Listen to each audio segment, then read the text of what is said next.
Welcome back, everybody.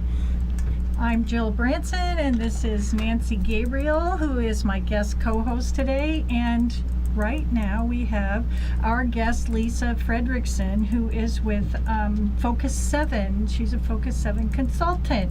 So we're going to go right into getting some information, because these 10-minute segments go by very fast, and we want to know all we can about Lisa.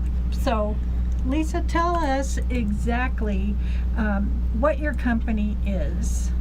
Well, I used to do a lot of project management and product development for other large companies, and I enjoyed that, but I've broken off now and I'm working for myself, and we started an online school or have been developing online courses for a consultant friend of mine. She's a nutritionist, health and wellness, and we spent about a year doing that. We learned all the things you shouldn't do and all the things that you nothing like experience, right? All the things you should do. It's really fun when you're working with your own money instead of somebody else's money, how different the budget strings are. Yes. So we made some mistakes, but now we've got a hook project for her going, and that sales funnel is going really well, so that's a lot of fun. So I'm not really doing any consulting outside of my own business anymore, but and then the new project that I've been working on. So Well, how can our viewers help you build your business?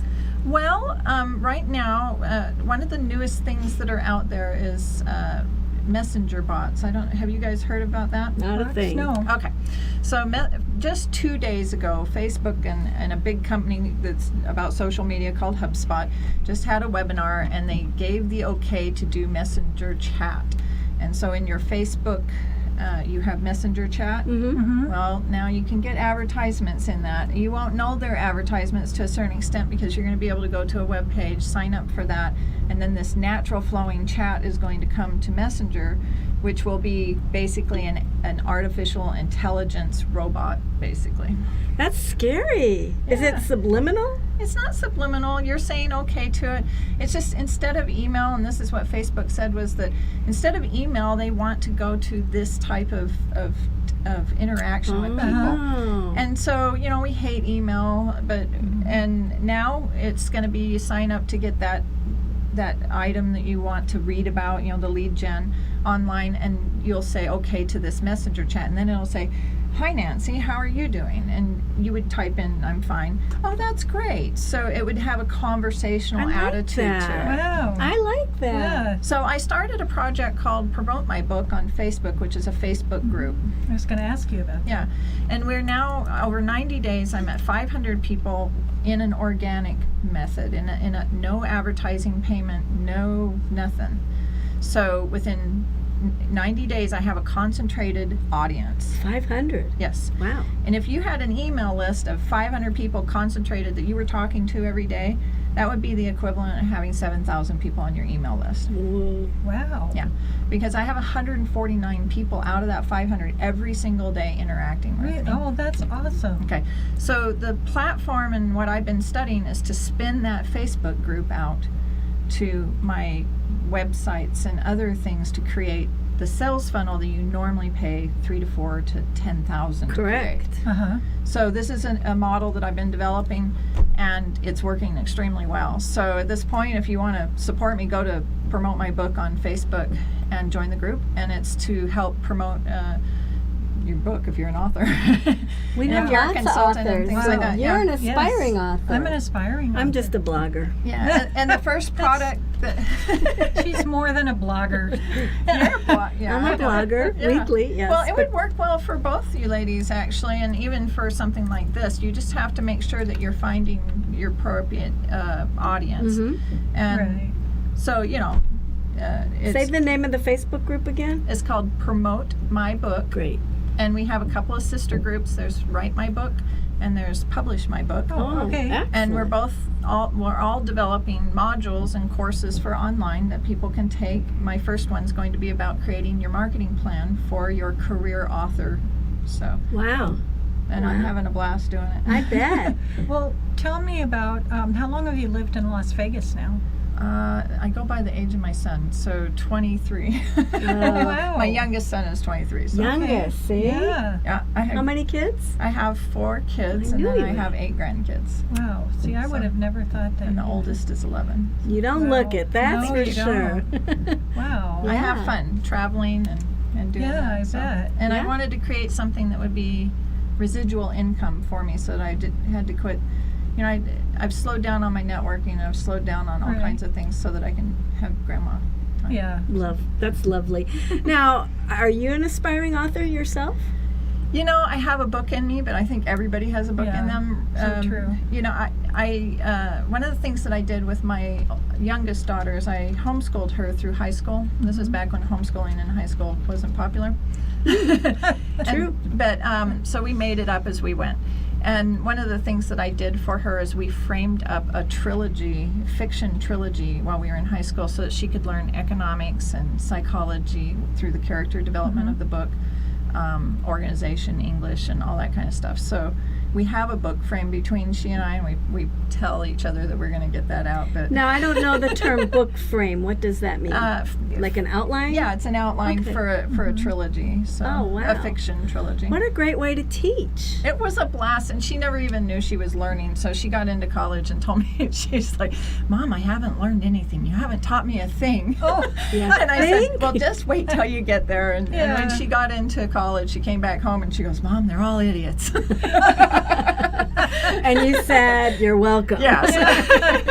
exactly. Yeah. Wow. Wow. Well, what's been the most valuable thing that you've learned about marketing over the years, would you say? Ooh, good question. Yeah, you know, I would say that unless you own a monopoly, that the best thing is relationship marketing.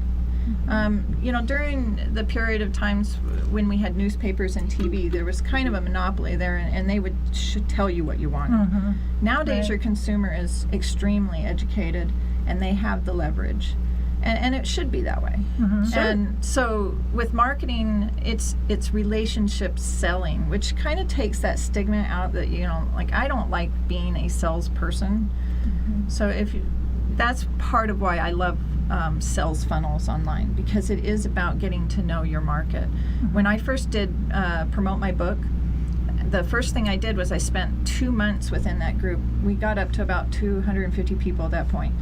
And I just sat and talked with them. Every day. Just, yeah, every day Wow. for a little That's bit. And I would awesome. post things, and I would ask them questions, and I would pull them in and teach them things. And by the end of that 2 months, I knew exactly what my course was going to be. Isn't that And brilliant? And the minute that I put it out and had just a teeny post for that, I've just about filled the class. And what was the most unusual person who you engaged with on Right. this?